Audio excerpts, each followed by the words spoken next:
Assalomu alaykum aziz yurtdoshlar. Assalomu alaykum, xayrli tong. Bizni ertalabdan zo'r kayfiyatda Salom Xorazm musiqiy dam olish dasturini tomosha qilishni boshlagan qadrli yurtdoshlar, kuningiz xayrli bo'lsin. Yana payshanba tongida xonadoningizga Oynai jahon orqali mehmon bo'lmoqda ekanmiz. Mana shu kunni ham fayzli, maroqli boshlashingiz uchun harakat qilmoqdamiz.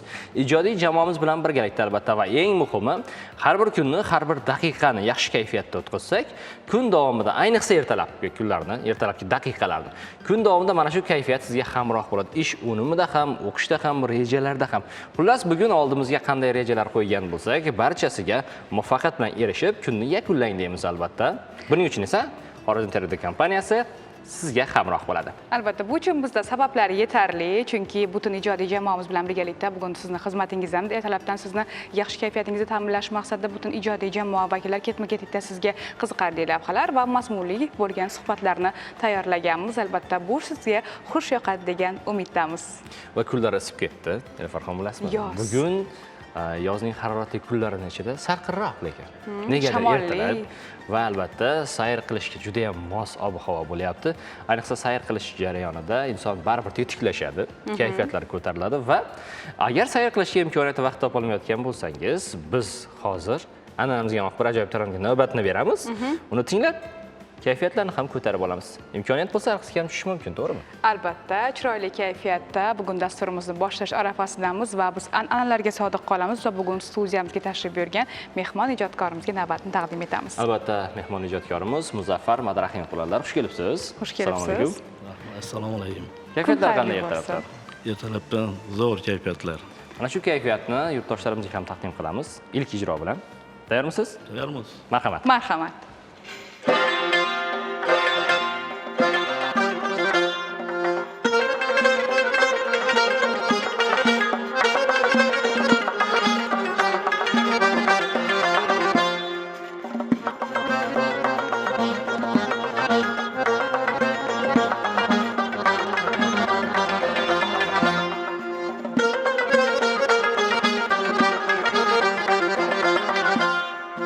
Xorazm ilidir manzil makonim, men shunda tug'ildim, yo'qdir armonim. Sevarman yurakda sadqai jonim, quchog'im hamisha boqar vatanim, men bulbulsa solmas gulzor vatanim. Quchog'im hamisha boqar vatanim, men bulbulsa solmas gulzor vatanim.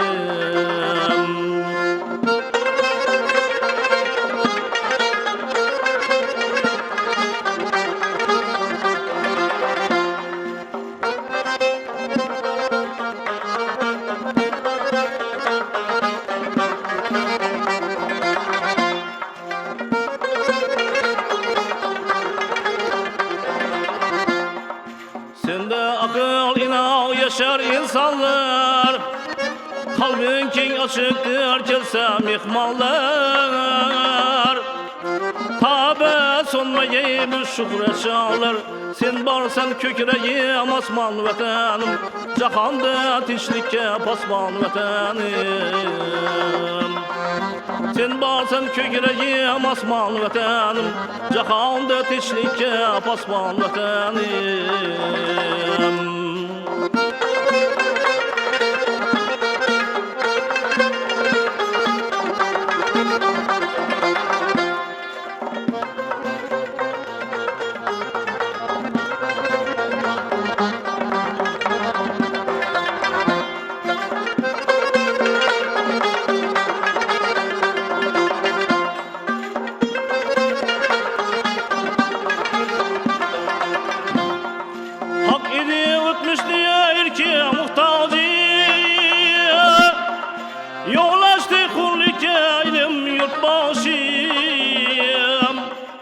Müstakillik bolsun başыңda tacı, Hazal körmeyeysen mudam vatanım, Bilge küç dilimge ilham vatanım. Hazal körmeyeysen mudam vatanım, Bilge küç dilimge ilham vatanım.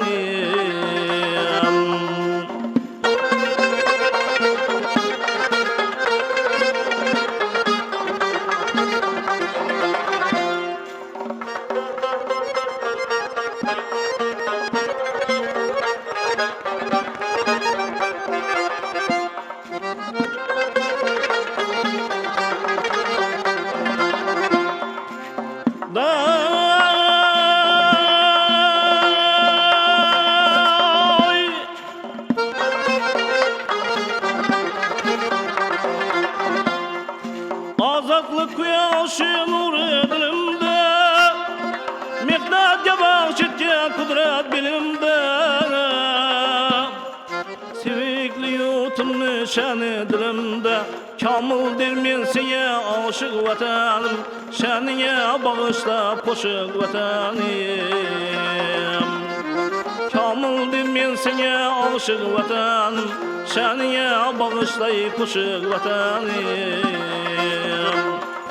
Şaniye bağışla poşuk vatanım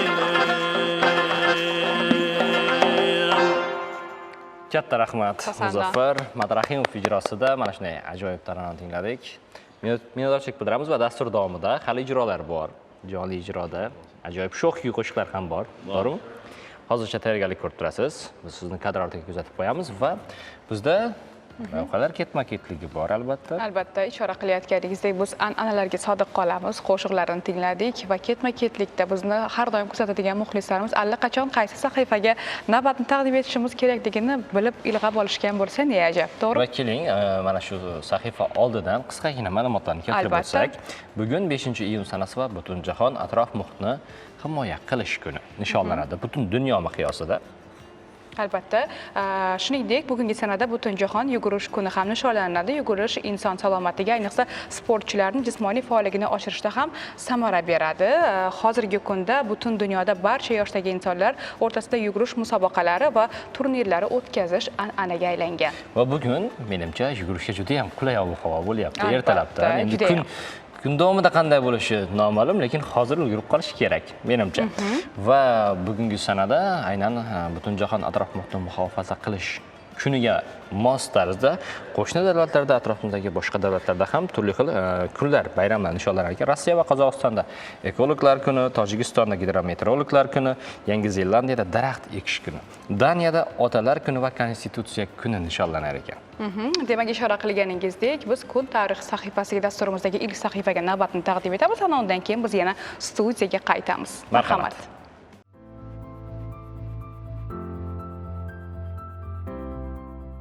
Bugun 5-iyun Butunjahon atrof muhitni muhofaza qilish kuni. Har yili o'tkaziladigan ushbu sana Birlashgan Millatlar Tashkilotining butun jahon jamiyati e'tiborini atrof muhitni muhofaza muomalalariga jalb qilishdan iborat. Bu bayram 1972-yil 5-iyunda atrof muhitni muhofaza qilish bo'yicha Stokgolmda o'tkazilgan konferensiyaning rezolyutsiyasiga asosan qabul qilindi. Bu kunning nishonlanishi har bir insonni atrof muhitni muhofaza qilish uchun o'z hissasini qo'shishga undaydi. Bu kunning maqsadi hamma davlatlar birlashgan holda atrof muhitni muhofaza qilish uchun kurashishlari kerak. Bu kun butun dunyoda an'anaga aylangan bo'lib, bu kunda ko'chalarda mitinglar, velosipedchilarning paradlari, ochiq maydonlarda konsertlar, maktablarda turli ko'rik-tanlovlar va boshqa tadbirlar o'tkaziladi. Shuningdek, bu kunda daraxtlar, gullar ekiladi, maydonlar tozalanadi. 5-iyun xalqaro noqonuniy, qayd etilmagan va tartibga solinmagan baliq ovlashga qarshi kurash kuni.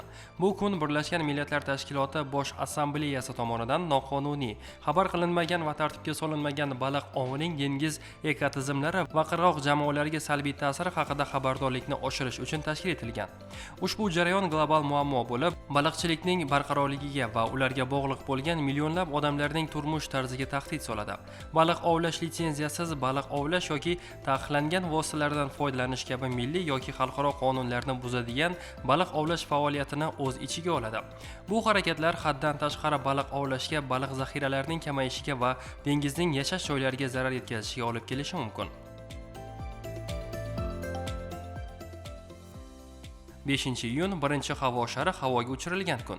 Bundan 240 yil muqaddam 1783-yil 5-iyunda Fransiyaning Anoye shahrida ixtirochi aka-uka Montgolfier tarixida birinchi marta omma oldida aerostatni havoga uchirdilar. Montgolfier yaratgan shar qog'ozli bo'lib, zig'irpoya tolasidan to'qilgan polotno bilan qisdirilgan bo'lgan. Aerostatning qobig'i achchiq tosh eritmasi bilan shimdirilgan. Uning pastki qismiga esa to'qilgan savat o'rnatilgan. Sharning balandligi 15 metr, hajmi 2200 metr kub va og'irligi 200 kilogramdan iborat bo'lgan.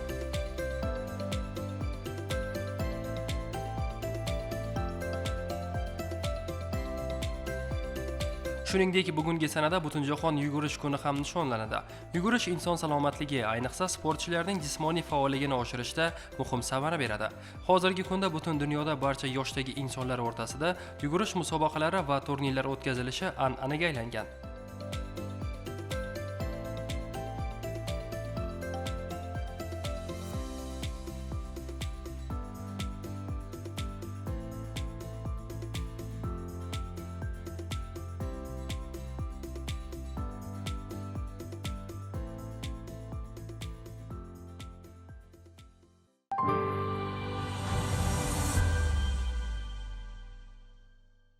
Qadrli Onajohon muxlislari, birgalikda lavhani ham tomosha qilib oldik. Ana endi bugungi sana bilan bog'liq ma'lumotlarni olish uchun, atrof muhitni asrab avaylash borasidagi islohotlar haqida suhbatlashish uchun ekolog mutaxassislar hamda ekofaollarni studiyamizga taklif etganmiz. Jahongir, ularni tanishtirib o'tasiz.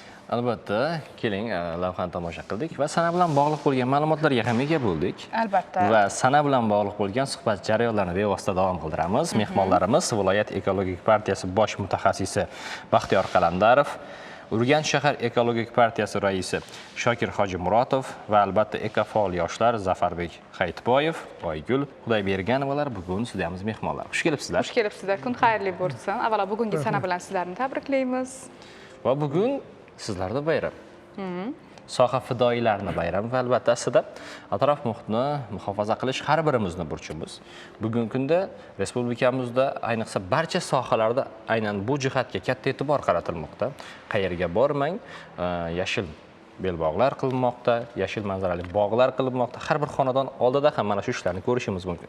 Ko'chat ekish an'ana edi o'zi asl ota-bobolarimizdan qolib kelayotgan an'ana, urf odat bo'ladigan bo'lsa, bugun alohida bir umummilliy harakatga aylandi bu jarayonlar ham.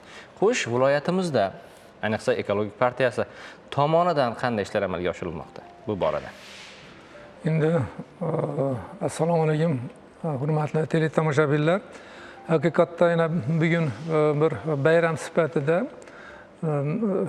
bugun nishonlanayotgan kun bu atrof muhitni muhofaza qilish kuni hisoblanadi. Bu kun o'tgan asrda 1972-yilda 5-may kuni, 5-iyun kuni Stokgolm shahrida, Shvetsiya poytaxtida mana shu e'tirof etildi konferensiyada va 1972-yil 15-dekabrda bu kunni bayram sifatida nishonlash yo'lga qo'yilgan.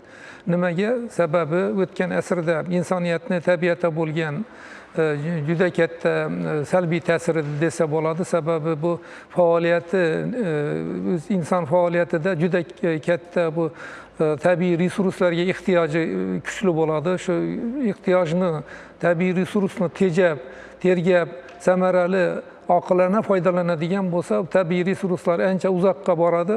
Lekin u qisqa muddatda foydalanish, uni juda bir ochko'zlarcha, agar shunday aytadigan bo'lsak, foydalanish bu atrof muhitni foydalangandan keyin uni qayta ishlash jarayonida uni atrof muhitga yana zararli ta'siri bo'ladi. Bu chiqindilar bo'ladimi, atmosfera havosiga chiqadigan zararli moddalar bo'ladimi, o'rmonlarni kesilib ketishi, to'g'onlar qurilib, suv omborlari qurilishi oqibatida daryolarni past qismida suv tanqisligini sodir bo'lishi, yerlarni haddan tashqari o'zlashtirishlar, bu barchalar tabiiy resurs bilan chambarchas bog'liq bo'lmagan holda bu loyihalar hisoblanib, bu tanazzulga uchradi.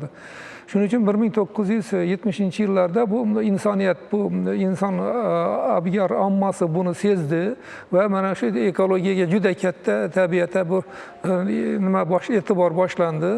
Shu bilan bir qatorda mana shu tabiatni muhofaza qilish bo'yicha ham juda xalqaro tashkilotlar, davlat qaramog'idagi nazorat organlari va mana shular faoliyati yo'lga qo'yildi, jamoat tashkilotlarining yo'lga qo'yildi, jamoatchilik nazorati to'g'risida qonunlar qabul qilindi va mana shu maqsad to 2021-yilga kelib, endi biz nima qilgan, buzgan tabiatimizni ikkita global muammo, birisi ozon qatlamining yemirilishi bo'ladigan bo'lsa, bir 50 yilning ichida, ikkinchisi mana shu global iqlim o'zgarishi, ya'ni parnik effektining oshishi bilan mana shu muammolarning kelib chiqishi mana shu barcha hududlarda turlicha bu ta'sirini ko'rsatdi. Eng yomoni bu ayniqsa bu Markaziy Osiyo davlatlarida suv tanqisligini olib keldi.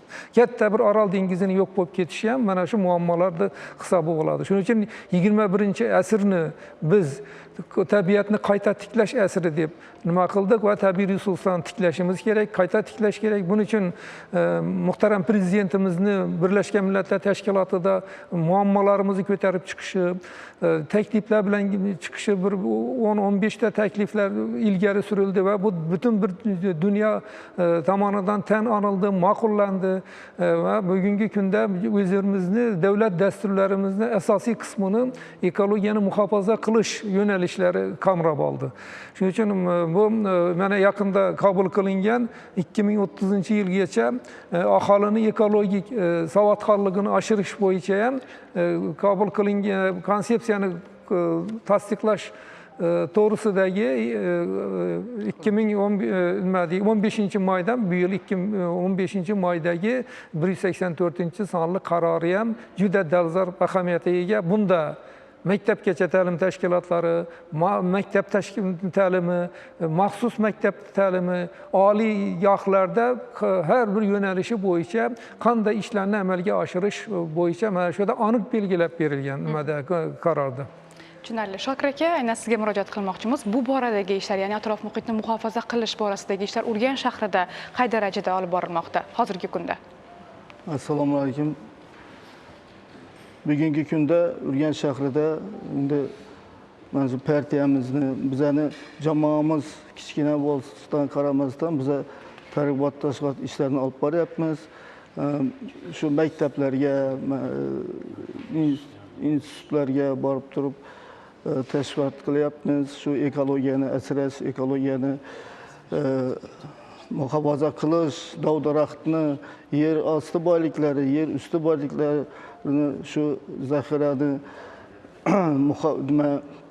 asrash to'g'risida endi hozirgi kunda biza shu nimalarni mahallalar bilan ishlayapmiz. 40 ta mahallamiz bor. Shu mahallalarda davra suhbatlari o'tkazyapmiz. Baxtiyor akam to'g'ri aytdi, hozir bir qarorni aytib o'tdi. 184-qarorda shu oiladan boshlanadi ekologiya deb yozilgan. Shunda yozilgan, shu oiladan 3 yoshar boladan boshlanadi. Shu bolani chiqindilar, katta muammo chiqindi bo'lib turibdi. Shahrimizda ham shu chiqindini sal 1-2 kun kechiktirsa, chiqindi olishni ko'payib ketyapti. Shuni endi bolani shu chiqindini saralashdan boshlab, baklashga, qog'ozga, boshqasini saralashdan boshlab o'rgatsa, mana shu ongina kiritib borish kerakdan, oiladan boshladi. Keyin maktabda shu tarbiyani masalan shu fana kiritish kerak, maktabdan boshlab deb men o'ylayman. Endi bizada mana Shavot kanalini ikki atrofi 7 kilometrdan 13-12-yilda boshlandi.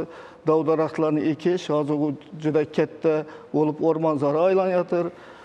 Biza ko'pincha shu dov-daraxtdan nafas olamiz, kislorod shundan keladi. Albatta. Dengiz bo'yidagi xalq suvdan olsa, biza dov-daraxtdan olamiz. Mana hozir daryoga qarab turib, Shalishda shu daryoga qarab yursangiz, sel yurgandan keyin yaqinlashganda boshqacha havo keladi. Salqin, yoqilmaydi. Salqin bo'lib ketadi. U daryoning shu suvni nimasi kislorod berishida tabiatning shunchalik nimasi. Endi hozirgi bizani partiyamiz, jamoamiz oz bo'lsa ham shu harakat qilyapmiz. Hozir har bir tumanimizda kecha masalan mana shu 5-iyunga qarata tadbirlar qildik. Kecha Qo'shko'pirda bir qator tumanlarda bo'ldik. Qo'shko'pirda keyin Xonqada qildik. Qo'shko'pirda mana Baxtiyor akam bilan 39-maktabda shuni qarab tursak, daraxtlarni qurt yegan. Daraxtlarni ko'rib, shu Baxtiyor akam ustoz aytayapti, buni kesib tashlash kerak axir. Bu shahar mo'ylovdori degan qurt bor. Uni shu biza 97-yillarda park, mana shu bizani bog'imiz, Amir Temur bog' juda daraxt ko'padi. Soya quyosh tushmasa edi. Shu bog'da biza sim olib turib, jamoatchilik nimasi bilan sim olib turib, sim bilan kavlab, ichine salarga qo'yib, sim bilan kavlab olganmiz qurtlarni. Shunda boshini ezsangiz ezilmaydi. Shu darajada qattiq kemiradidan kemiruvchi kurt. Buni aprel oyında, mart aylarida shuni ko'rsak, masalan shu kurt yegan daraxtni ko'rsak, uni ya olish kerak, ya daraxtni kesib tashlash kerak. Boshqa joyga u lichinka qiladidan tarqab ketadi, kepalik bo'lib chiqadidan yana zararlantiradi-da u. Shu borasida mana ishlayapmiz partiyamiz. Endi karantin dedi, bizning nimamizda idorasi bor. O'simliklar karantini shu juda katta yordam berib birga ishlayapmiz. Ekologiya tashkiloti bilan ishlayapmiz. Shu chiqindilarni asosiy shu nimada Urganch shahrida chiqindi masalasi sal yo'lga qo'yildi hozir. Yaxshi. Aholi orasida ham bu targ'ibotlar baribir yaxshi samara bermoqda. Targ'ibot ishlari bilan shug'ullanamiz partiyamiz. Mana shunday faoliyatlar haqida mana suhbatimizni bevosita davomini lavha bilan davom qildirsak, nima dedingiz? Suhbatni mana shu yerda to'xtatib turamiz va aynan lavha taqdimoti suhbat jarayonidan chetga chiqmagan holatda taqdim etiladi. Birgalikda lavhani tomosha qilamiz va suhbatni yana undan keyin davom ettiramiz. Marhamat. Xorazm viloyati ekologiya, atrof muhitni muhofaza qilish va iqlim o'zgarishi boshqarmasi mutaxassislari tomonidan aholi o'rtasida ekologik madaniyatni yuksaltirish, atrof muhit musaffoligini saqlash hamda nazorat qilish tizimli tashkil etilgan. Xususan, boshqarmaning atrof muhit monitoringi, iqlim o'zgarishiga moslashish va gidrometeorologiya sohasini muvofiqlashtirish bo'limida 2024-yilda monitoring dasturi va xo'jalik hisobidagi ishlar haqida murojaatlar bilan birgalikda jami 96 ta korxonada instrumental o'lchovlar o'tkazildi. Bu jarayonda 427 ta manbadan 1655 ta namunalar olinib, 4857 ta kimyoviy tahlillar o'tkazilgan.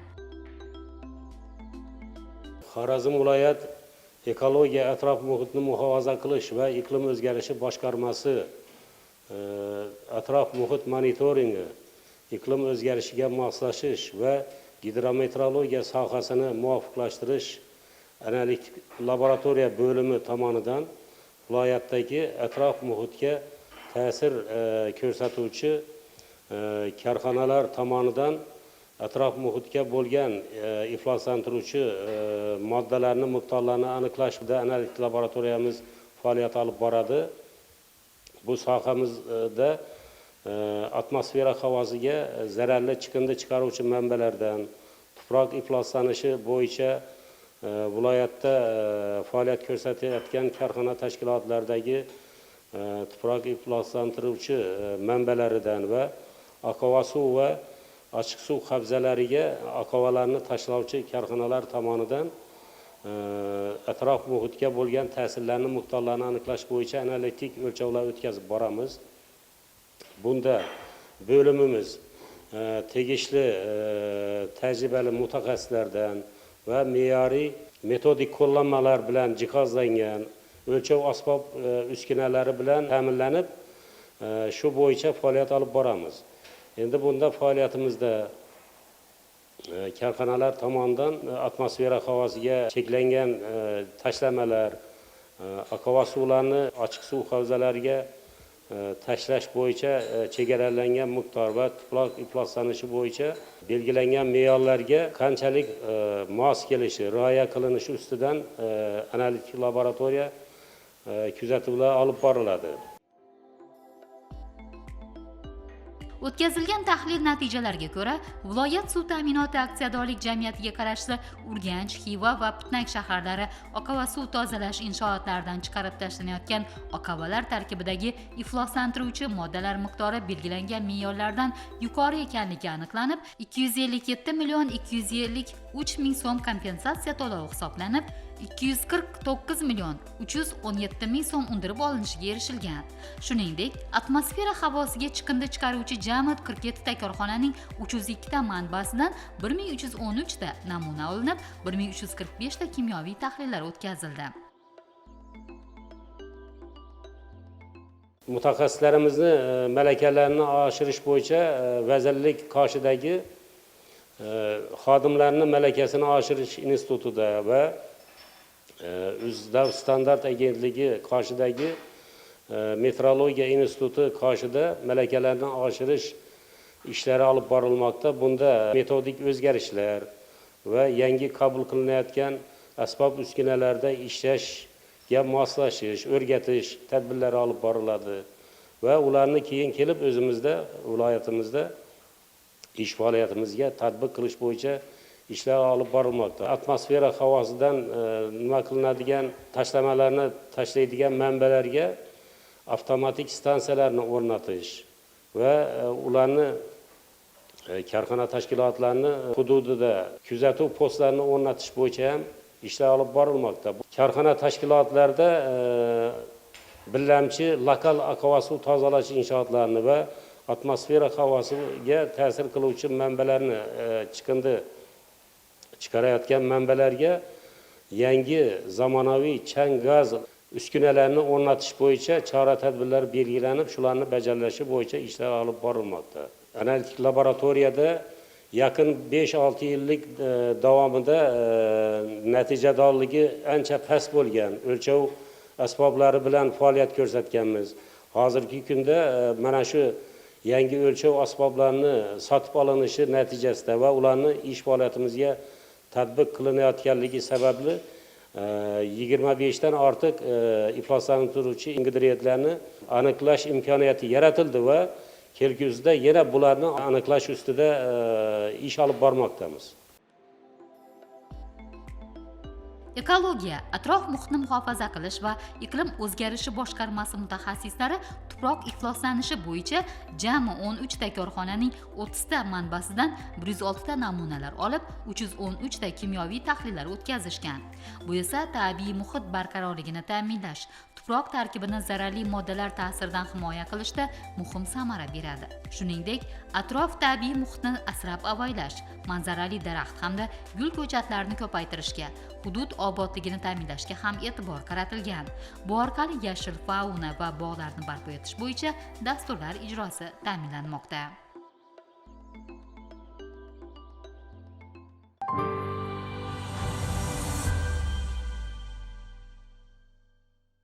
Mana lavhani ham tomosha qilib oldik. Keling yana suhbat jarayonlariga qaytsak va endi yoshlarimizga yuzlansak. Xo'sh, ko'ngilli yoshlarimiz bugun nimalar bilan band? Atrof muhitni muhofaza qilish borasida qanday ishlarni, qanday rejalarni, loyihalarni amalga oshirmoqdalar? Keling, Zafarbek sizdan boshlasak. Marhamat. Assalomu alaykum.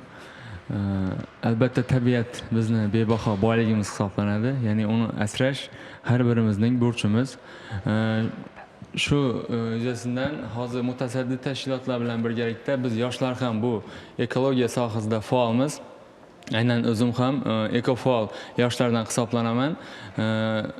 Toshkent shahrida o'tkazilgan ekoforumda ishtirok qilganman. Ya'ni bu yerda bizga tabiatni shu chiqindilardan qanday tozalash, ya'ni ularni chiqindilarning tabiatga zarari to'g'risida ma'lumotlar berildi. Misol uchun hozirgi kunda aholimizdan chiqindilar chiqib turibdi. Misol uchun oddiy sigaret misolida tushuntiraman. Oddiy sigaretani chekkan inson o'zi uchun zarar, tabiat uchun, havo uchun zarar va uni chekilgandan keyin bichokini o'zi 10-12 yilda chiriydi. Va boshqa chiqindilar ham shunday. Misol plastiklar 1000 yil mobaynida, vlajniy salfetkalar misol uchun 500 yil. Ya'ni har bir chiqindini u ishlatilgandan keyin tabiatga zarari hisoblaydigan bo'lsak o'ta katta hisoblanadi. Aynan shuning uchun ham chiqindilarni qayta ishlash, ya'ni ularni belgilanmagan joylarga tashlamaslik to'g'risida targ'ibotlar davomida biz ko'p tushuntirishlar olib boramiz.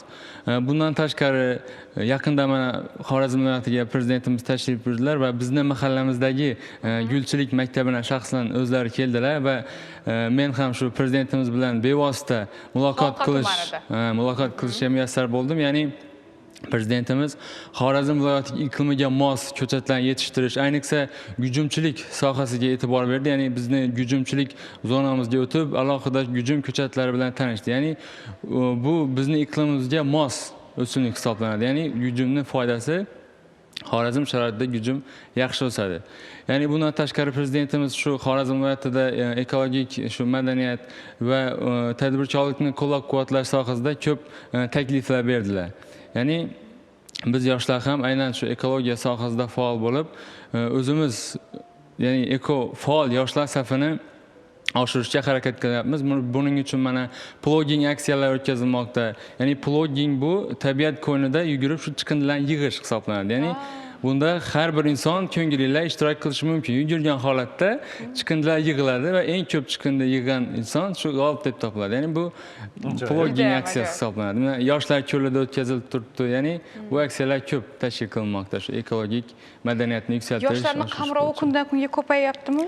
Albatta, buning uchun yoshlarni qamrovi ko'paymoqda, ya'ni eko faollar, ya'ni eko ko'ngillilar bizning safimizga qo'shilmoqda. Ya'ni bu chetdan qaraganda ham bir qiziqarli mashg'ulot. Ya'ni biz ham shu yordam beraylik, biz ham ishtirok qilaylik deb, ya'ni yoshlarning o'zlari tashabbus bilan chiqishyapti. Juda quvonarli hol va albatta yana bir yoshimiz Oygul. Siz bilan suhbatni davom qildirsak, siz ham ijodkor ham ekansiz. Albatta. Demak, tabiat qo'ynida she'r yozish ham boshqacha bo'lsa kerak. Albatta. 5-iyun xalqaro atrof muhitni muhofaza qilish kuniga bag'ishlab kichkina bir she'r tayyorlaganman. Ruxsat bersangizlar o'qib bersam. Marhamat. Qushlar tinch havoda qo'shiq kuylaydi.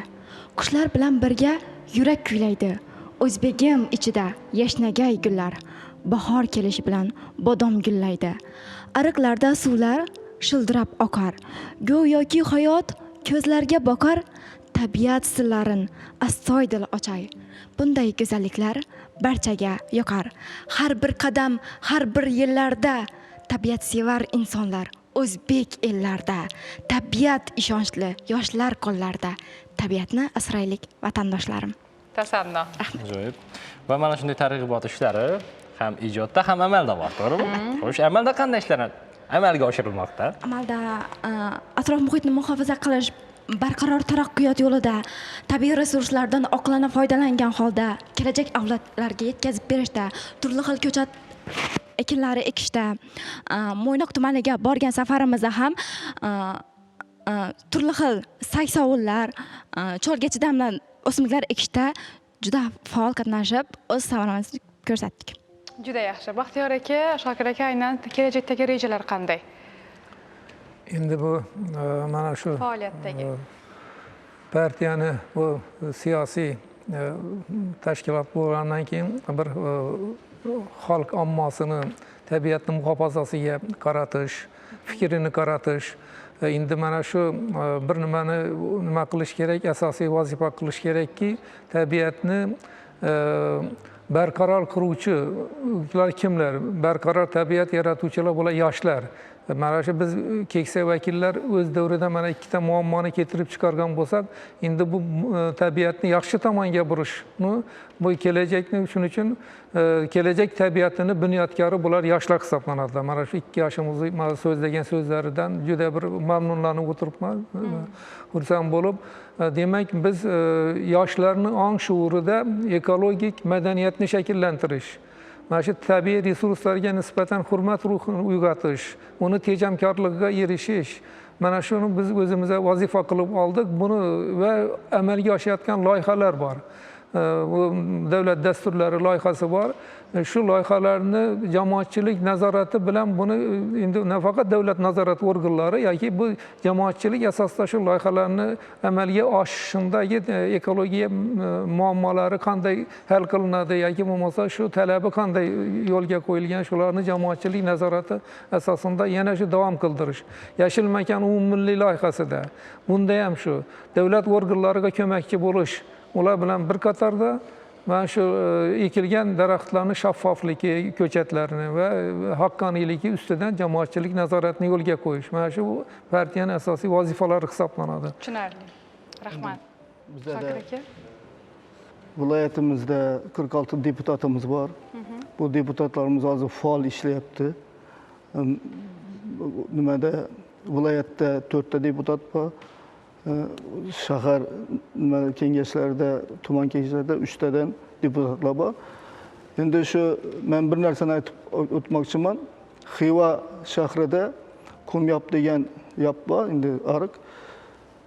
Güliston mahallasidan nima Eshchanov bizning deputatimiz bor viloyatda, Eshchanov G'afurjon shu borib turib Xivada o'zini saylovchilari bilan uchrashdi. Saylovchilar uchrashganda bir nima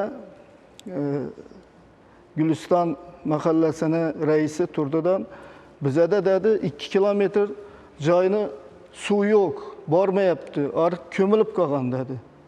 Shuni nima qilamiz deb savol berdi. U kishi labbay deb javob berdi. Nima qilish kerak dedi. Qani shuni qazishimiz kerak. Bo'lmasam deb turib ular endi mahalla hokimiyatga ekan, hokimiyat ekskavator bergan, ekskavatora nima yoqilg'i yo'q deyishdi. 500 litr yoqilg'i berdi.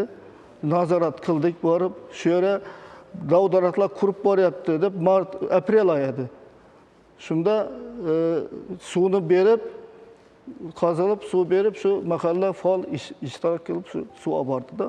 Shuning ishlar qilyapmiz demoqchiman. Rejadagilar albatta. Deputatlar faol ishlayapti. U juda yaxshi. Albatta, har bir ishning natijasi kun-kundan ko'rinib boryapti. Albatta. bo'ldi-da. Va bir necha yildan keyin buni samarasini yaxshigina sezishimiz mumkin. Atrofning yashilligi va albatta yangi bog'lar, daraxtlarni ko'rib, o'zgarishlar ham katta. Hozir aytib o'tganimizdek, Shovot va kanali bo'yi ham bugun ajoyib manzaraga kelgan. İlk kelgan payti biz kollejda tahsil olganmiz va o'sha payti biz ham ishtirok etganmiz. Mana shu Shovot kanalining narigi tomonida va bugun mana shu daraxtlar katta bo'lib qoldi. Demak, bir necha yillardan keyin o'z samarasini berishini ko'ra olishimiz mumkin. Va mana shu faoliyatdan charchamang deymiz. Omad tilab qolamiz va har bir yurtdoshimizning albatta bu sohada o'z hissasi bor. Bilasizmi? Chiqindilar haqida ham ko'p gaplashdik. Albatta, hozir ekofaol yoshlarimiz aynan shu mavzuga diqqatlarimizni, e'tiborlarimizni qaratishdi. Haqiqatan chiqindilarni tashlash va mana shu chiqindilarni biz hozir aytib o'tganimizdek qanchadir yil, bu juda ham katta yillar mobaynida chirish ehtimoli haqida mana yoshlarimiz gapirib o'tishdi va mana shu so'zlarni uzviy davomi sifatidagi lavhani tomosha qilamiz va dasturimizni yana davom ettiramiz. Marhamat azizlar. Kishilik jamiyati va tabiat bir butun. Shu bois ularni ayrim holda tasavvur eta olmaymiz. Ammo so'nggi yillarda tabiiy resurslardan foydalanish hajmi va sur'atining o'sib borishi tufayli insoniyatning tabiatga ko'rsatayotgan ta'siri taborak kuchaymoqda. Bu o'z navbatida qator muammolarni keltirib chiqaradi. Xususan, butun dunyoda bo'lgani kabi, O'zbekistonda ham qattiq maishiy chiqindilar bilan bog'liq ishlarni amalga oshirish dolzarb masala hisoblanadi. Ushbu masala bevosita chiqindilarni boshqarish va sirkulyar iqtisodiyotni rivojlantirish agentligining Xorazm viloyati boshqarmasi tomonidan nazoratga olingan. Viloyat prokuraturasi bilan hamkorlikda bu borada ishchi guruh tashkil etilib, zarur chora-tadbirlar amalga oshirilmoqda.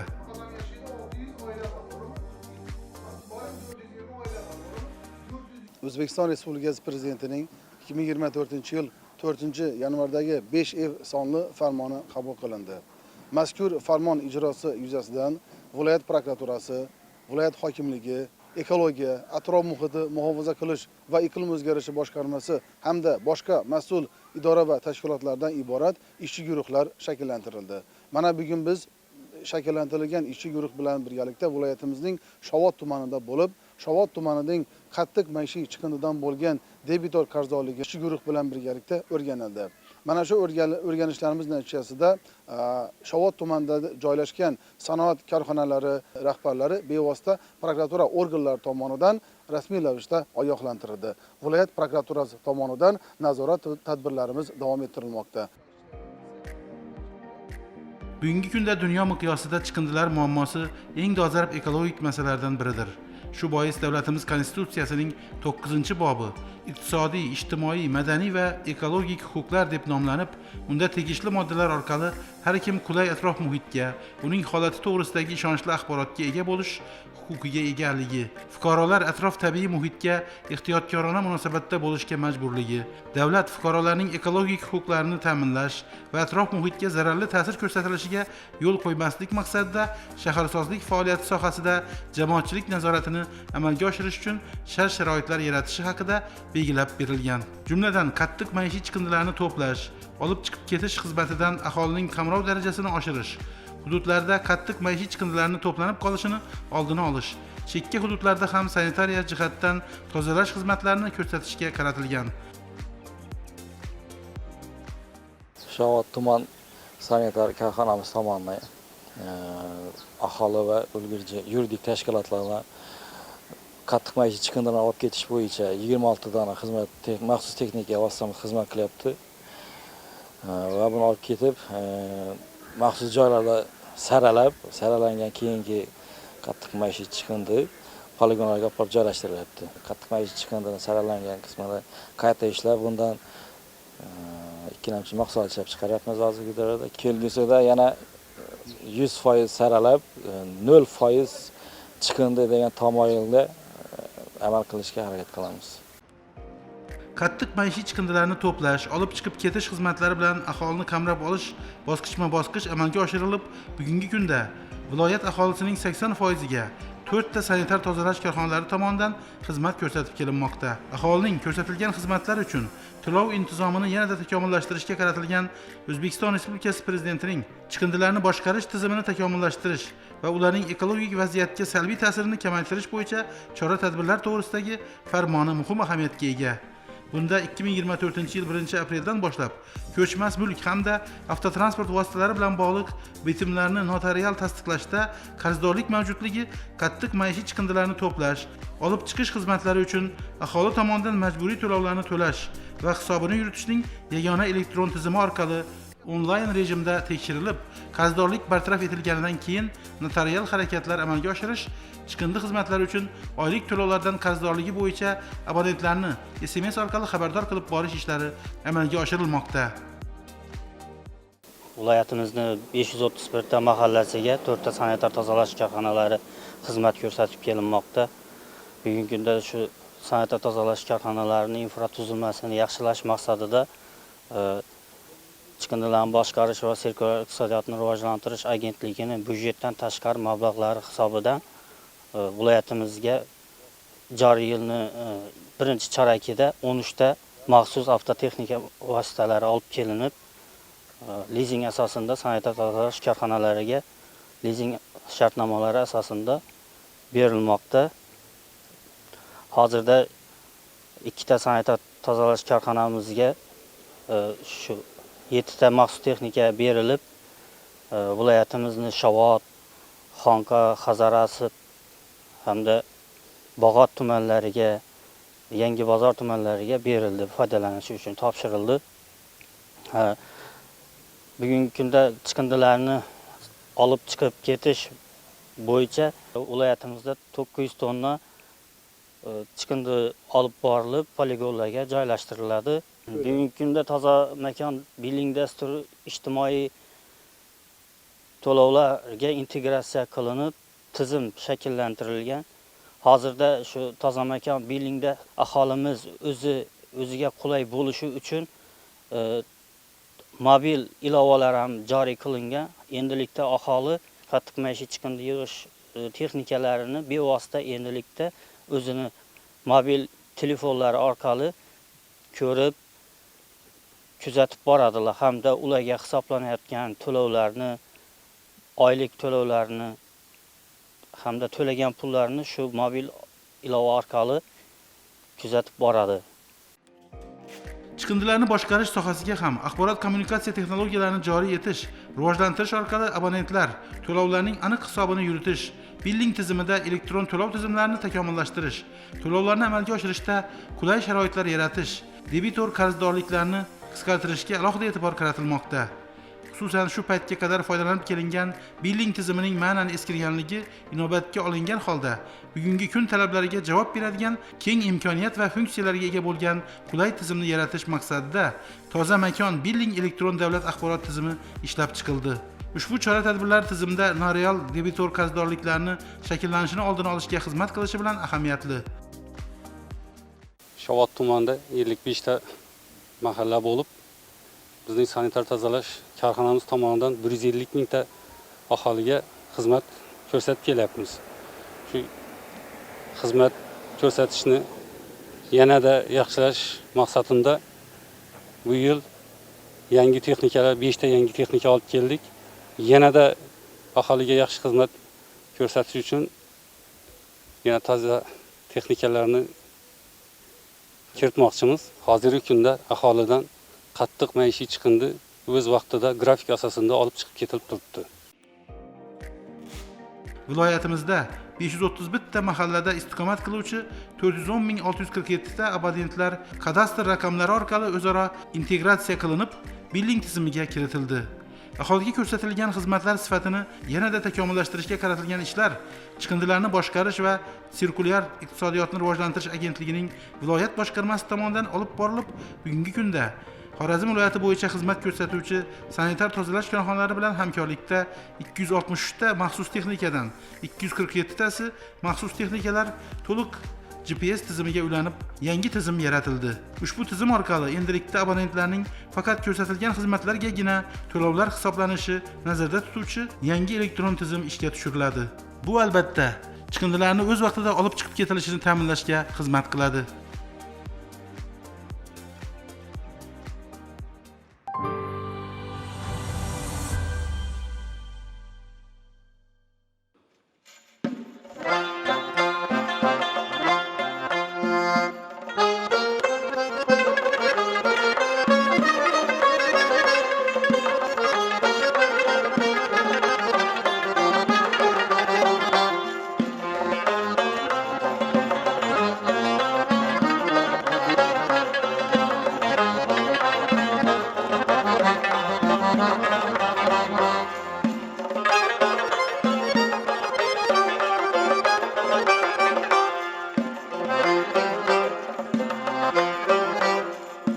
Bakşetey Allah'za her anım şuna Bakşetey Allah'za her anım şuna Yetsem oğlum yetmese canım şuna Yetsem oğlum yetmese canım şuna Kökteyi aynı alıp tağdım etey Aynadır ul mihri akşam şuna Yetsem oğlum yetmese canım şuna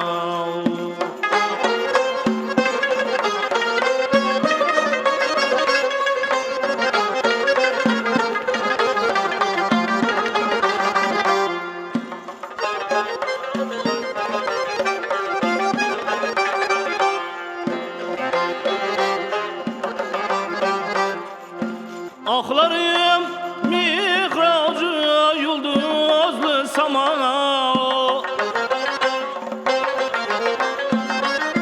Hulkarı firuze asmanım şuna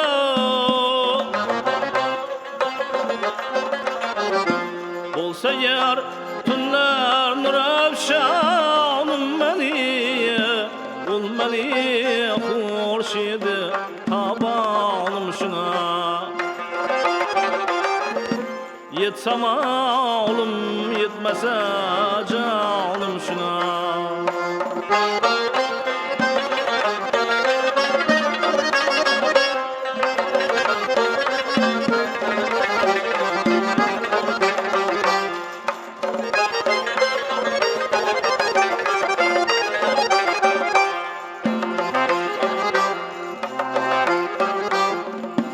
Onca ikbal kinkşak aşmış günü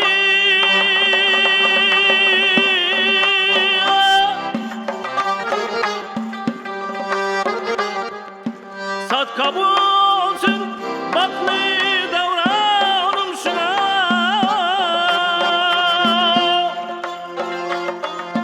Ağşırırken bakşeter men bir ömür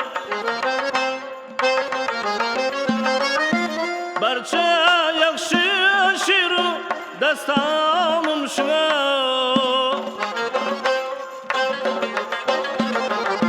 Yakşılar herlik zaharanım şuna Yetsem oğlum yetmese canım şuna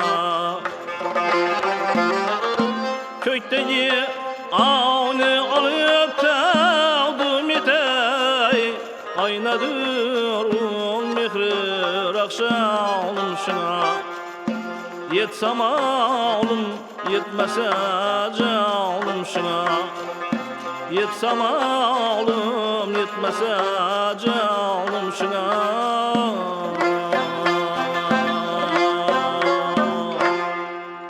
Muzaffar Matrahimov bo'ldilar. Biz bilan chiroyli dasturimizni o'zlarini go'zal qo'shiqlari bilan jonli ijroda bezaganlar uchun Muzaffar aka sizga, sozandalarimizga alohida minnatdorchiligimizni aytib o'tamiz. Dastur davomida yana sizlardan go'zal qo'shiqlarni kutib qolamiz va qadrli onajonon muxlislari, biz yuqori va shukuhli kayfiyatda Salom Xorazm musiqiy dam olish dasturini davom ettiramiz. Albatta, bayramlar arafasidamiz. Albatta, bugun Arafa kuni islom olamida eng ulug' bayramlardan biri Qurbon hayiti ertaga kirib keladi butun islom olamiga va keling mana shu mavzuda suhbatlashishga mehmon ham taklif qilganmiz. Albatta, ularni tanishtirib o'tasiz. Mehmonimiz Urganch shahar bosh imom xatibi Hasanboy Kenjayev. Xush kelibsiz. Xush kelibsiz. Bayramlar muborak bo'lsin. Rahmat, birgalikda bo'lsin.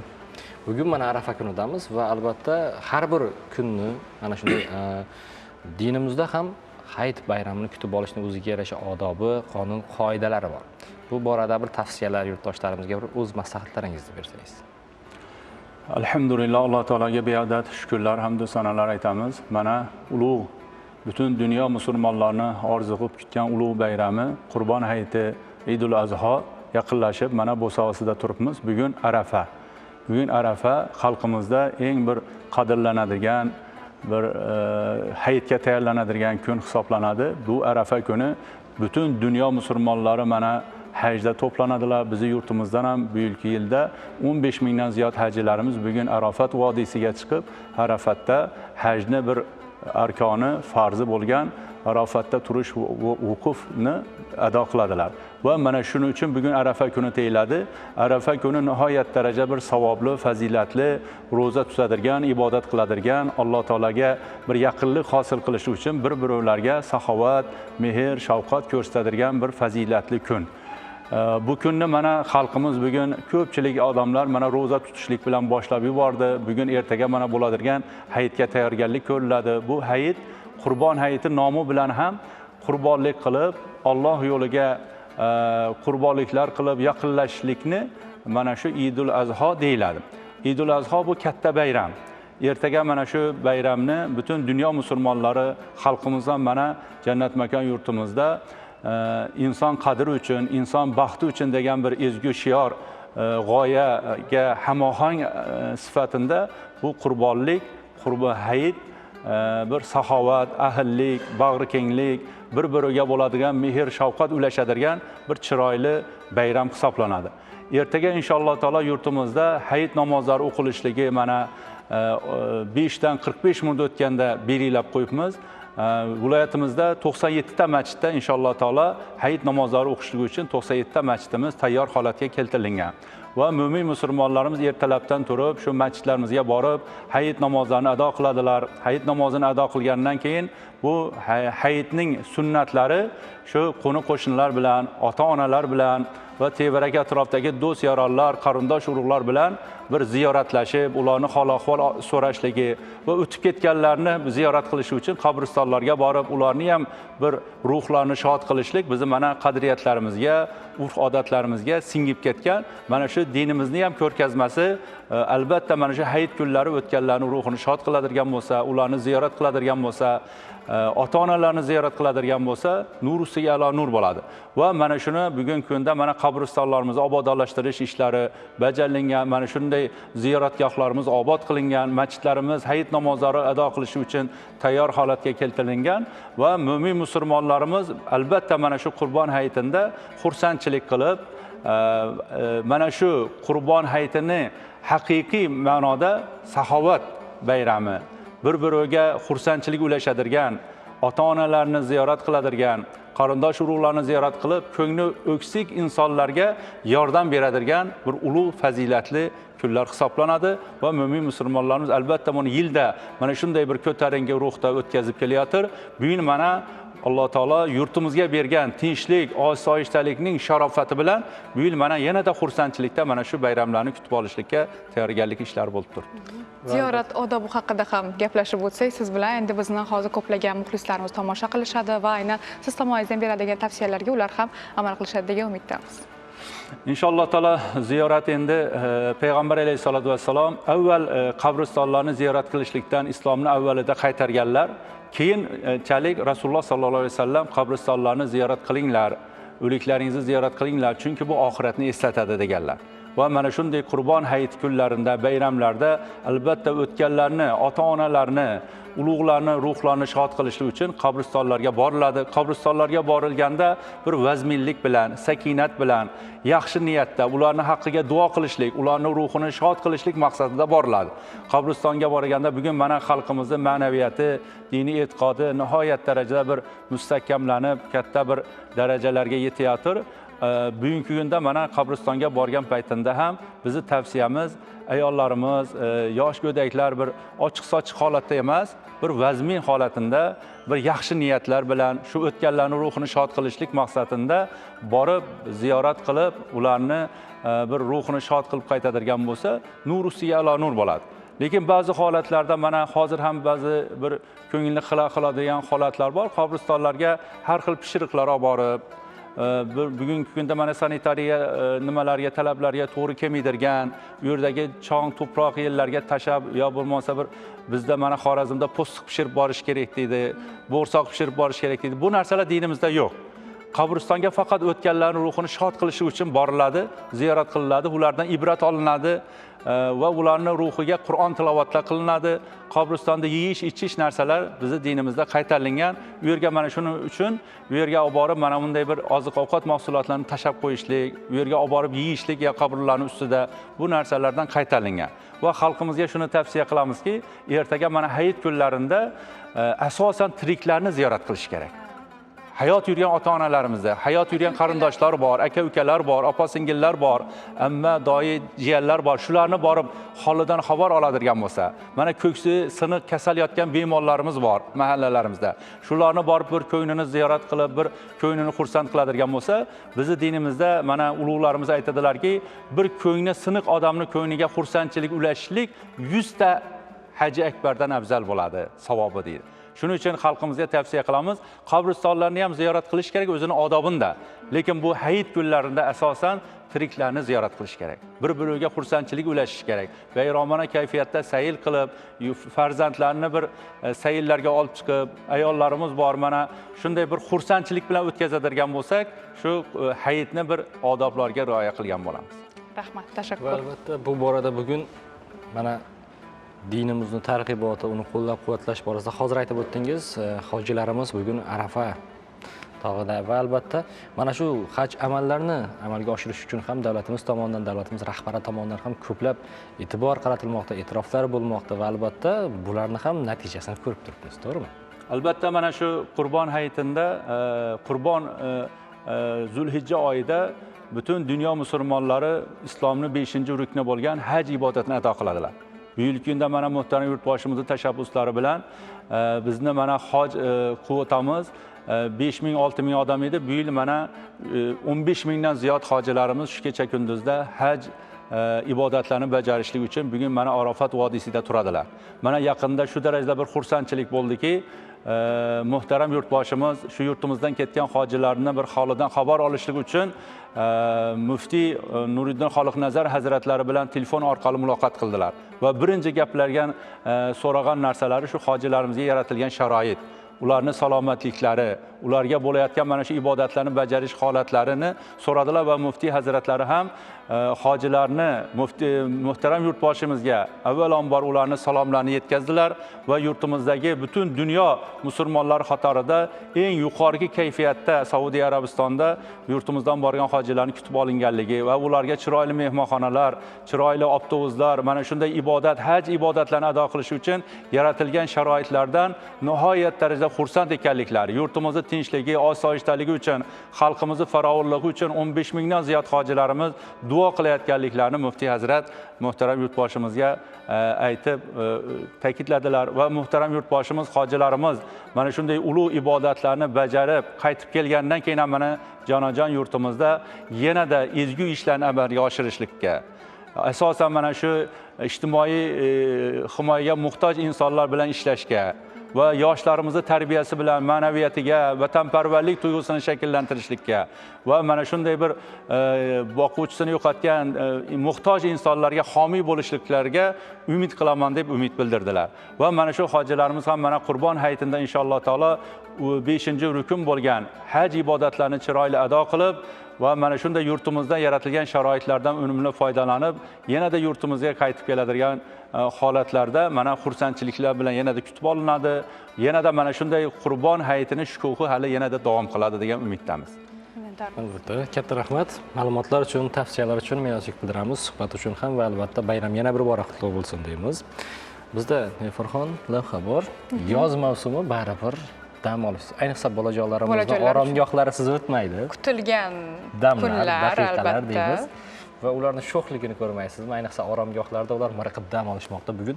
Bu borada ham davlatimizda ko'plab imkoniyatlar yaratilgan va barcha oromgohlar qaytadan yangidan rekonstruksiya qilinmoqda va albatta yangi imkoniyatlar ishga solinmoqda va aynan ta'kidlaganingizdek oromgohlardan tayyorlangan lavha bor. Adashmasam shunga ishora qilyapsiz. Aynan Urganch tumanidan tayyorlangan Al-Xorazmiy oromgohlardan tayyorlangan lavhamiz bor. Aynan o'sha yerga o'zim bordim va bu jarayonlarning guvohi bo'lsangiz, o'zingiz ham zavqlanasiz, borgingiz kelib qoladi. Lekin allaqachon biz u yoshdan o'tganmiz, lekin borib jarayonlarni kuzatishimiz va albatta ko'pchilik ota-onalar farzandlarini ham mana shunday manzillarga yuborishi, dam olish uchun shart-sharoitlar yaratib berishi mumkin bo'ladi. Albatta, keling unda lavhani birgalikda tomosha qilamiz va siz aytgandekmi birgalikda ko'ramiz. Marhamat.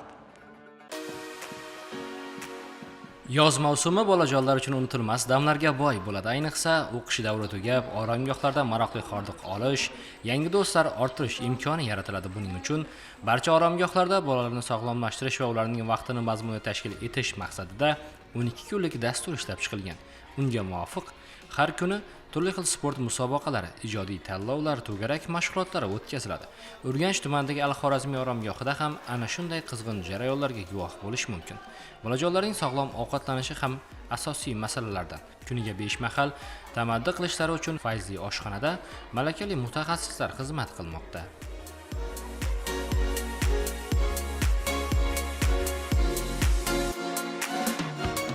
Oromgohlarda dam olishning 3-kuni harbiy vatanparvarlik kuni sifatida belgilangan. Bu yo'nalishda hamkor tashkilotlar bilan birgalikda tadbirlar tashkil etilyapti. Bu esa bolalarning yurtga sadoqat, vatanga muhabbat ruhida tarbiyalanishlariga juda ahamiyatli.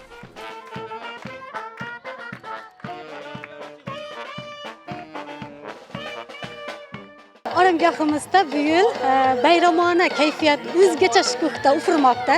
Chunki oromgohimizda iqtidorli talabalar bilan birgalikda turli xil to'garak mashg'ulotlar tashkil qilganmiz. Bolajonlarimiz bilan har kuni konsert dasturlari tashkil qilganmiz. Bu orqali ota-onalar ham yaxshi kayfiyatda tadbirlarimizni ko'rib xursand holda ketishmoqda. Iqtidorli talabalar bilan birgalikda olib borayotgan mashg'ulotlarimiz nafaqat bolajonlarga, ota-onalarga ham yoqib o'zlarini fikrlarini bildirib kelmoqdalar. Va lagerga kelganimga 3 kun bo'ldi. Bu yerda ko'plab musobaqalarga qatnashdim, ko'plab to'garaklarga qatnashdim. Shashka, shaxmat, tennis, rasmchilik va boshqa narsalar. Bu yer juda zo'r ekan. Yangi do'stlar orttirdim. Mazza qilib dam olyapmiz. Bugun harbiylar keldi, bizga muzika chalib berdilar. Zo'r kayfiyatda o'ynadik. Kelajakda harbiy bo'lmoqchiman. Urganch davlat universiteti professor o'qituvchilari hamda iqtidorli talabalari bilan tashkil qilingan kechalarda tarbiyalanuvchilarning o'z mahoratlarini namoyon qilishlariga imkoniyat yaratilgan. O'zbekiston Respublikasi Prezidentining 2022-yil 18-noyabrdagi qaroriga asosan O'zbekiston kasaba uyushmalari federatsiyasi tizimida bolalar sog'lomlashtirish va aholi salomatligini tiklashga ko'maklashish jamg'armasini bolalarning dam olishini va sog'lomlashtirilishini tashkil etish departamenti tashkil qilingan. Departament tomonidan moliyalashtirib tashkil qilingan Xorazm viloyati Al-Xorazmiy bolalarni sog'lomlashtirish oromgohi 2023-yildan buyon o'z faoliyatini Urganch tumani hududida olib bormoqda.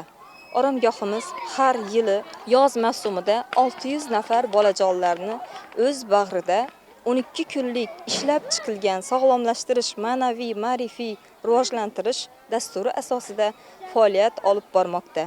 Oromgohimizda departament tomonidan bolajonlar uchun barcha shart-sharoitlar to'liq ta'minlab berilgan. Joriy mavsumda bolajonlarimizni 5 smenada qabul qilamiz va ularni kutib qolamiz.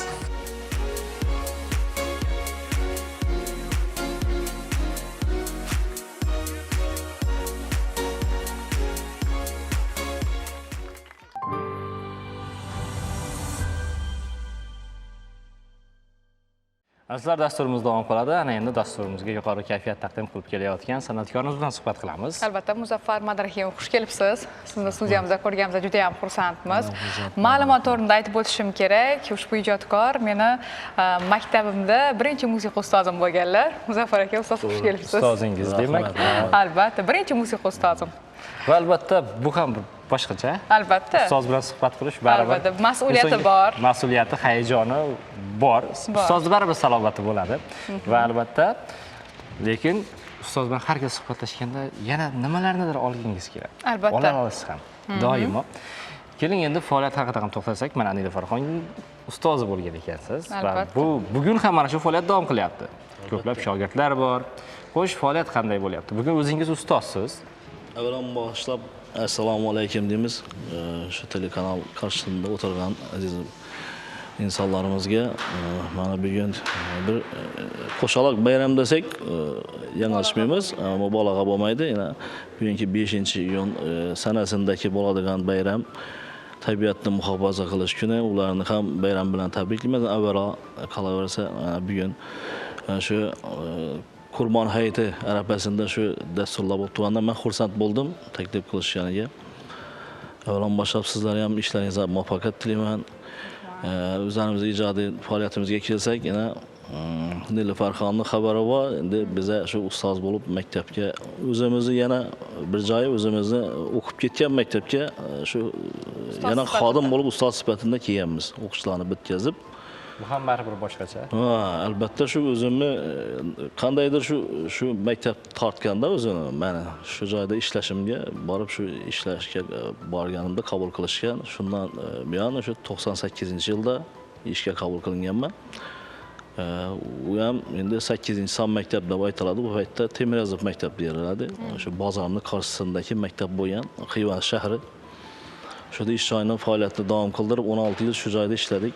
Katta ustozlar bilan birga ishlashdik. Endi Alloh rahmat qilsin, o'tib ketganlarini shu Qurbon hayiti arafasida ularning ham yotgan joylari yaxta bo'lsin, ilohim joylari jannat bo'lsin. Qolaversa, shu 16 yil davomida Nilufarxondan yana musiqadan tahsil bo'lib o'qitganmiz. Endi ko'pchilik sinfdoshlari hozirgacha ham ko'rgan paytda yurib kelib shu so'rashib, xalaqvat so'rashib turishadi. Nilufarxondan yana to'ylarda birga bo'lib qolamiz. Bizani uylarimizdagi to'ylarni ham Nilufarsiz o'tmaydi. Salomat bo'ling. Xo'sh, endi hozirgi kunda onam ustozlar bo'lgan, endi mana birinchi ustozimlar, sinf o'qituvchisi bo'lgan. Demak, oilaviy pedagoglar. Bizning pedagogchiligimiz onamizda o'tgan desak, mubolag'a bo'lmaydi.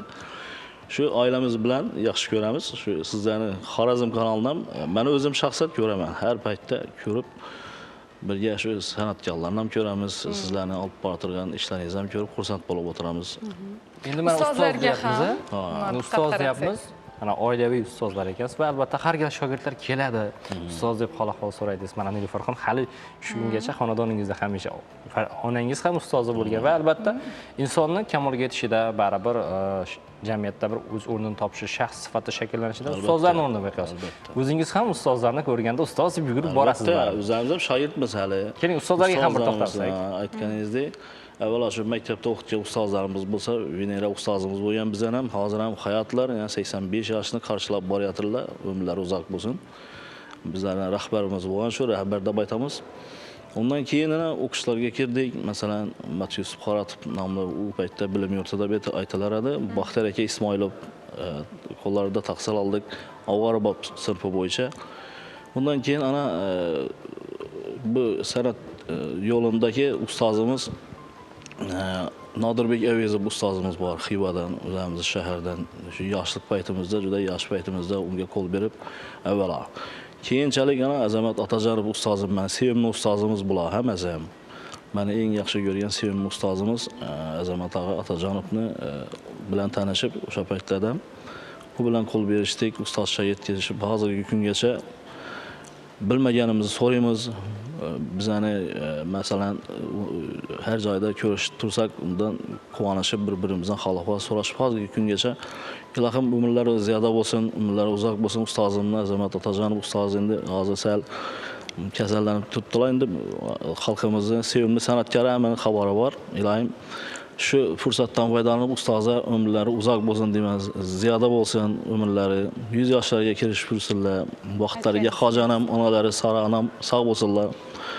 Yaqinlari sog' salomat bo'lsin, farzandlari, nevaralari sog' salomat bo'lishini men tilayman. Qolaversa ana hozirgi kunda yana maktabimizda 3-son maktabda Xiva shahridagi 3-son maktabda ish faoliyatimni olib borib turibman. Yoshlarga shu musiqa sinfi bo'yicha ta'lim berishda davom ettirib turibmiz. Hozir ham shu ichlar o'quvchilar ichida shundan zo'r o'quvchilarimiz bor, talantli, qobiliyatli o'quvchilarimiz bor. Yana ko'rik tanlovlar yaqinda bo'lib o'tdi. Unda ham 2-o'rinni oldi o'quvchilarimiz. Shu endi bu paytda endi krujok deymiz hozir. To'garaklarda davom ettirib turgan o'quvchilarimiz bular. Ishlarida o'qiganlar ham bor, musiqa o'qimaganlar ham bor. Shu talantli o'quvchilarni saylab olib, shu ish faoliyatimizni davom qildirib turibmiz. Katta rahmat, minnatdormiz. Kasbiy faoliyatda omad, muvaffaqiyatlar har doim yor bo'lsin sizga. Shogirdlarni baxtiga har doim sog' salomat bo'ling, ustozlaringizni baxtiga. Sizlar ham sog' salomat bo'ling. Tashrif uchun juda ham xursand bo'ldik. Va albatta endi tugatmaymiz. Dastur davomida yana bitta yakun uchun bitta tarona bor, to'g'rimi? Tayyorgarlik ko'rib turasiz. Yurtimizni madh qilib, oxirgi shu kuylaydigan Xiva to'g'risindagi, men o'zim yashab turgan joyim to'g'risindagi bir qo'shiqimiz bor. Shuni aytib berib yakunlarmiz. Albatta. Xo'p bo'ladi. Tayyorgarlik ko'rib turasiz. Marhamat, kuzatib qo'yamiz. Biz do'stlarimiz bilan xayrlashishimiz kerak. Mana shu so'z sal yoqmaydi-da. Juda ham yoqmaydi, to'g'ri. Boyagina salomlashgan edik. Albatta, har gal ertalab dasturga kelishdan oldin uyg'onganimizda o'zimiz bir boshqacha quvonchni his qilamiz, chunki yurtdoshlarimiz bilan Oynai jahon orqali diydor ko'rishamiz, ular bilan suhbatlashamiz, xonadoniga kirib boramiz va albatta bunday damlarni ko'proq bo'lishini istaymiz, lekin vaqt olik ekan. Albatta. Biz rejissyorlarimiz ishonlarni qabul qilib bormoqdamiz. Qadrli Oynai jahon muxlislari, bizga ajratgan mehringiz, daqiqalaringiz uchun sizlarga alohida biz minnatdorchiligimizni aytib o'tamiz. O'zingiz va yaqinlaringizni har doim ehtiyot qiling. Xorazm telekanali jamoasi vakillari sizni juda ham yaxshi ko'radi. Yuzingizdan tabassum, qalbingizdan xotirjamlik ketmasin deymiz. Dasturimizga Muzaffar Madrahimov ijrosidagi tarona yakun yasaydi. Marhamat. Salomat bo'ling.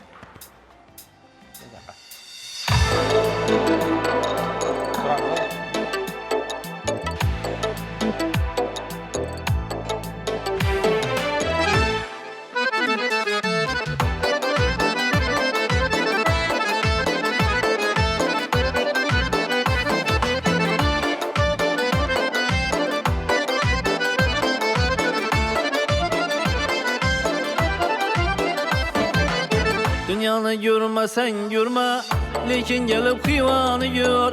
Dünyani görmesen görme, lekin gelip Xivani gör. Tarixini benden sorma, içan nişan kalanı gör. Tarixini benden sorma, içan nişan kalanı gör. Xivani gör, Xivani gör, içan nişan kalanı gör. Xivani gör, Xivani gör, içan nişan kalanı gör.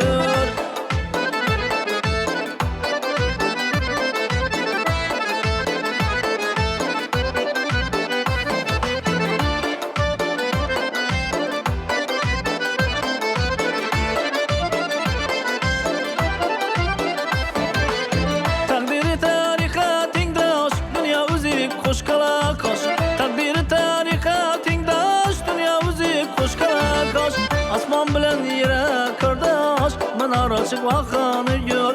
Asman bilen yere kardeş, menaracık vakanı gör. Xivani gör, Xivani gör, menaracık vakanı gör. Xivani gör, Xivani gör, içan deşan kalanı gör.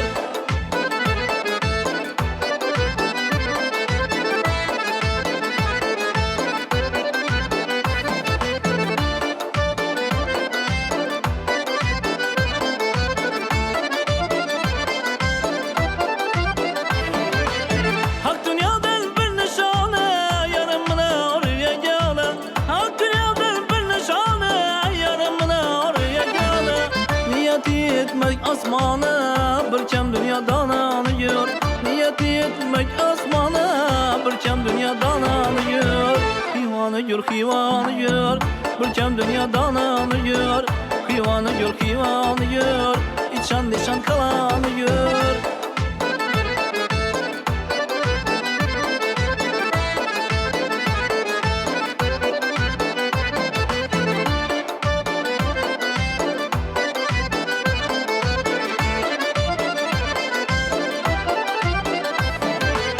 Sahilde gepni çözme Tınlavçını köynün buzma Sahilde gepni çözme Tınlavçını köynün buzma Şundan artık dastan düzme Hivada yur dünyanı gör Şundan artık dastan düzme Hivada yur dünyanı gör Hivanı gör Hivada yur dünyanı gör Hivanı gör Hivada yur dünyanı gör Tarihini benden sorma İçan dişan kalanı gör Tarihini benden sorma İçan dişan kalanı gör Bizni yurt bu hivanı gör Beni yurtum hivanı